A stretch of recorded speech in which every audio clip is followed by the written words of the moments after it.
This episode is for the writer who has looked into an editor and is intimidated by the average investment required to partner with a publishing professional.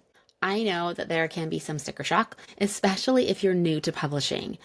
I want you to come into this episode ready to orient yourself with where you are in your writing and ready to think critically about how you want to use an editor's expertise in your writing and publishing journey. We can't talk about publishing, and especially independent publishing, without talking about money. So let's get started.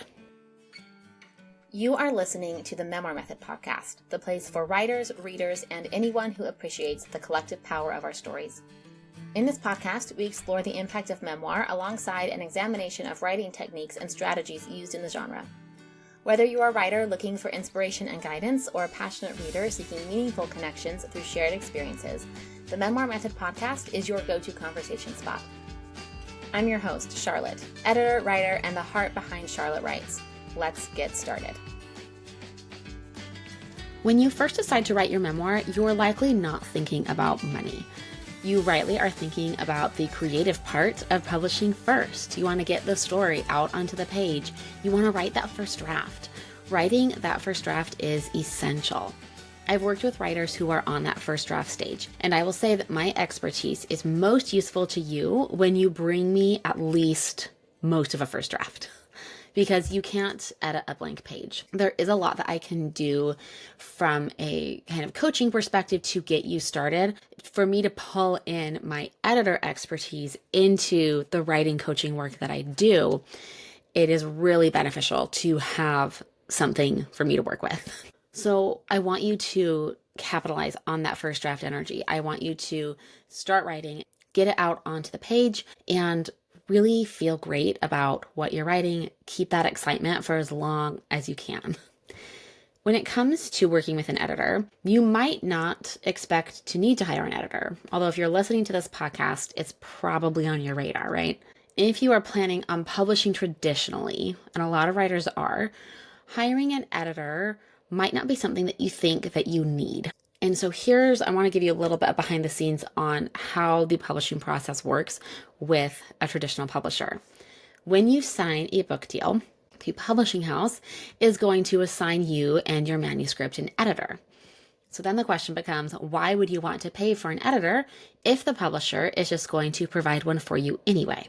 I have two responses to this. One, catching the attention of an agent and then a publisher means that you have to come with a draft that is already very polished. You do not want to bring your first draft to an agent or a publisher. You will not get far. You will not get noticed, and you will not get picked up by a representation or by a publisher. So you need to submit a draft that is as good as you can possibly make it on your own.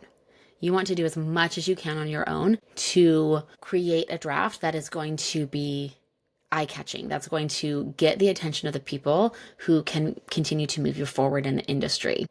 Often, that's going to mean working with an editor on your own before sending out queries to agents or book proposals. Part of what you can do on your own to make your manuscript the best that it can be, to get as far as you can get on your own, is actually to not do it all by yourself.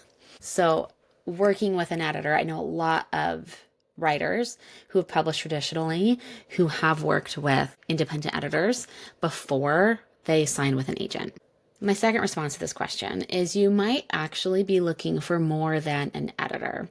So if you're thinking an in-house publishing editor is going to give you the kind of experience that that's not within the scope of their job description, you're going to probably be a little disappointed. So when you're working with an in-house editor, your book is one of several, maybe even like a dozen, that they are responsible for shepherding through the publication pipeline. These editors are really, really good at what they do, and they know the scope of their job. Editors are not going to rewrite for you. They are not going to hold your hand as much as you would maybe feel comfortable with, especially as a first-time author. Working with an in-house editor still requires so much self-leadership on your end. It requires you to move with confidence and to have an intuition for what to rework and what to do to your manuscript. In-house editors are so so good at their job. They know exactly how to help and support you. And they also are very boundaried in knowing the scope of their job. So some writers are going to go into traditional publishing expecting that working with an editor is going to be more of a workshop experience. And usually it's not. So if you're thinking that an in-house editor is going to give you a high-touch personalized partnership, you might actually be wanting to work with a writing coach first, which you need to do before working with the in-house editor. And again, working with a coach to improve your manuscript and your writing is not only going to be a more personalized, high-touch experience than in-house editors are typically have the capacity to give writers, but it also means that you're going to be handing over a manuscript that really is the best you can possibly make it. And editors do their best work when you give them your best work.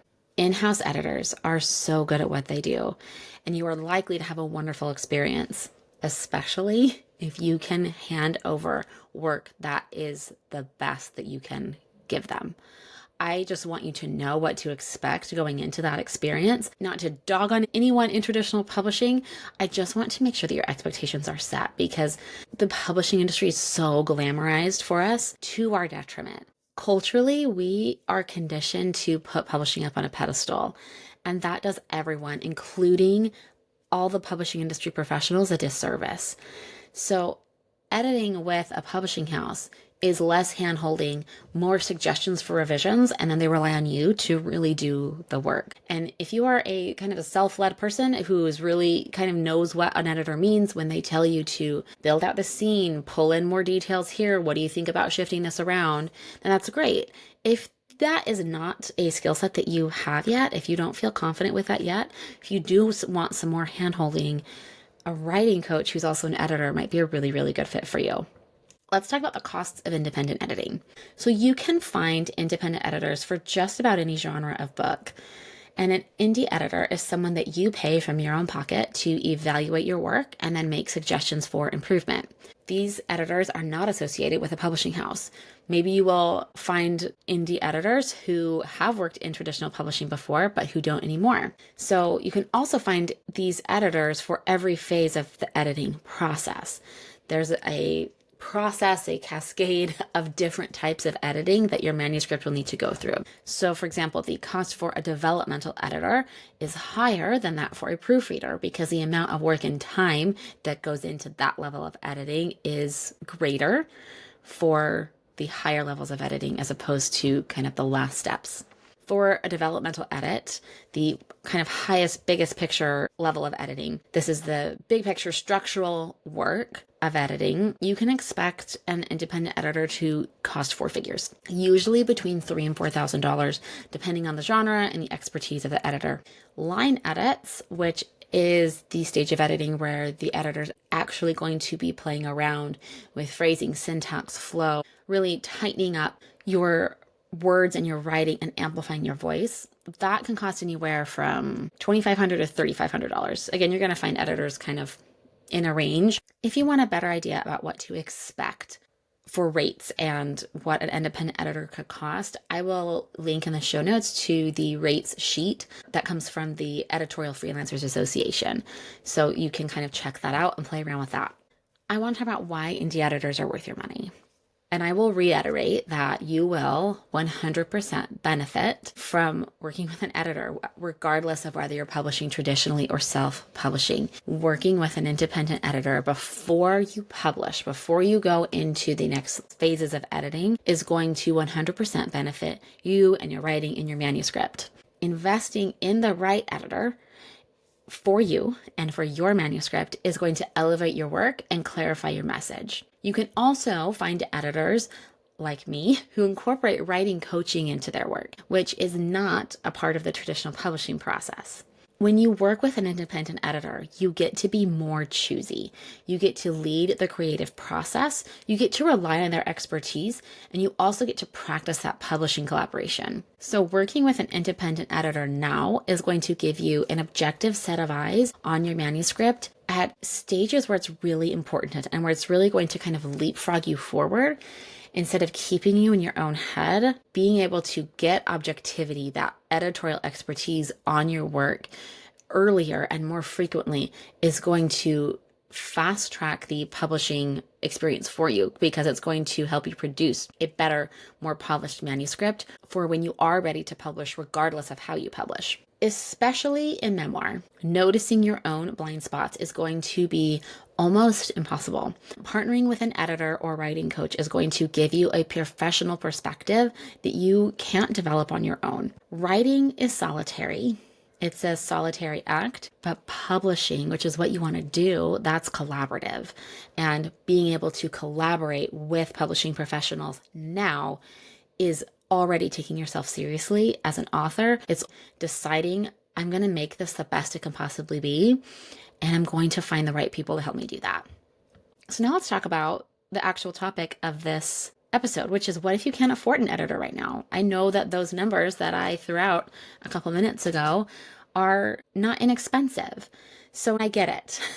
You might need to save up for an editor. That might be something that you need to work through with a budget, or wait for a bonus to come in, or however you need to do that. I know that investing as an editor is an investment, and I want to make sure that all my clients know that I honor that and I recognize that, because I know what a financial investment it is to work with an editor, that I take my work as your editor, as your coach, incredibly seriously. If you cannot yet afford an editor or a writing coach, here's what I recommend doing in the meantime.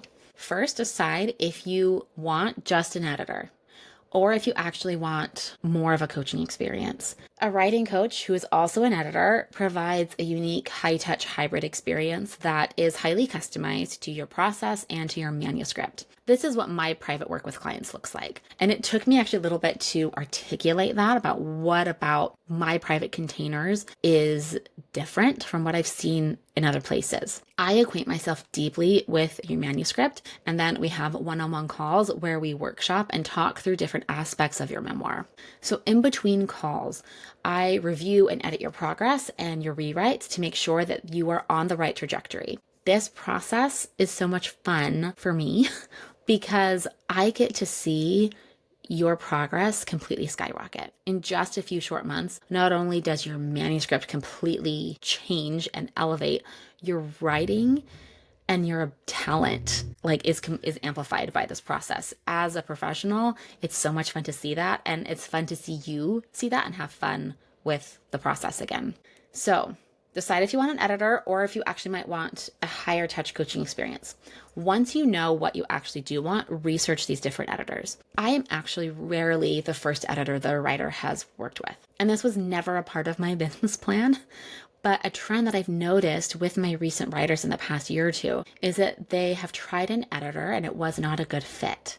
Then they find me and we quantum leap their writing and finish their manuscript. So do some research, hop onto email lists, do some Google searches, look at, you found this podcast, follow them on social media, browse their websites, get to know them as much as you can so that you can better discern who's going to be a good fit for you. And if you feel comfortable, start to develop an online rapport with your favorite editors. Email, DM them, reply to their emails. I love it when people reply to my emails. Do what you can to learn what you can be doing now to be the most prepared. Consume their content. Really get acquainted with how they talk about the process, how they talk about their writers and their work, so that you can kind of start to speak their language. And then you can even ask about their availability and how far they're booking out. I know a lot of editors are booked out, 6 months or more. So just kind of pay attention and keep your pulse on when you would be ready to work with an editor, and get involved with the editors that you're interested in online. Also, look into these editors' other offers. Most editors will have lower cost offers that are apart from their one-on-one work. See if they have something that can help you right now while you save up for that one-on-one investment. I have the Memoir Method program. This is my 3-phase memoir development program that I actually take all of my one-on-one writers through. I offer this as a self-paced course for the writers who either aren't ready or interested in one-on-one work yet. And then when you are ready to hire an editor, ask them about payment plans. Almost every editor that I know offers payment plans, especially for their one-on-one work. For my one-on-one memoir development, while I do have a pay in full option, it's not any less than the payment plan. Some entrepreneurs, regardless of their industry, will have a paid in full deal where if you pay in full, you actually end up paying less.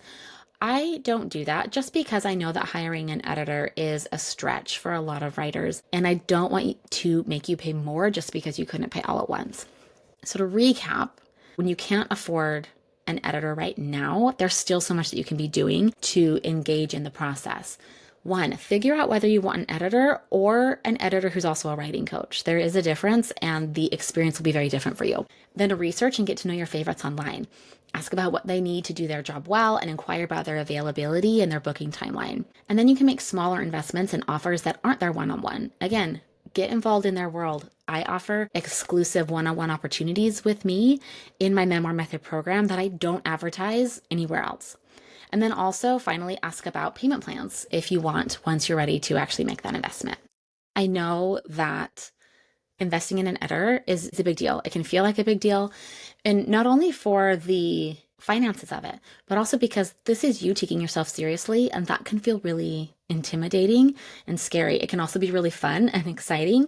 It's a big step. And so I want you to make this step strategically and intentionally.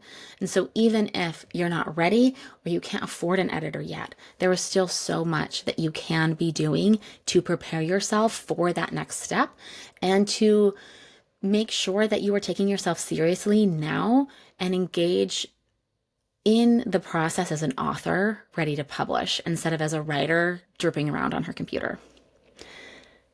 Let's close out. If you want to learn more about my one-on-one memoir development, shoot me an email at hello@bookishodits.com, or you can DM me on Instagram. On Instagram, I'm at Charlotte Jane Writes. I currently do have a handful of spots open for one-on-one work right now, and I would love to chat with you if that is something that you're ready for. And I will also include in the show notes the booking link for a free 30-minute call if you want to talk face-to-face. If you are not yet ready for one-on-one work but want some kind of support, I do have the Memoir Method program. This is a full program that walks you through exactly what I do with my one-on-one writers in a self-paced format. Fun side note, I will be introducing more of a community accountability component to this program, probably early next year, that you'll have automatic access to no matter when you enroll. So if you're already in the Memoir Method, I'm really excited to kind of roll out some new upgrades to this experience for you. And if you want to enroll, just enroll now. You can consume what is there, and then you'll be ready for the upgrades when they come in a few months. For the Memoir Method, it is a fraction of the cost of what I charge for one-on-one memoir development. And it's going to give you a fantastic foundation for writing, revising, and editing your memoir. So I want to make sure that I have options for my writers. And I love to work with you. I love hearing your stories. Always feel free to reach out. I love to hear from you. Thank you so much for joining me today, and I will see you next week.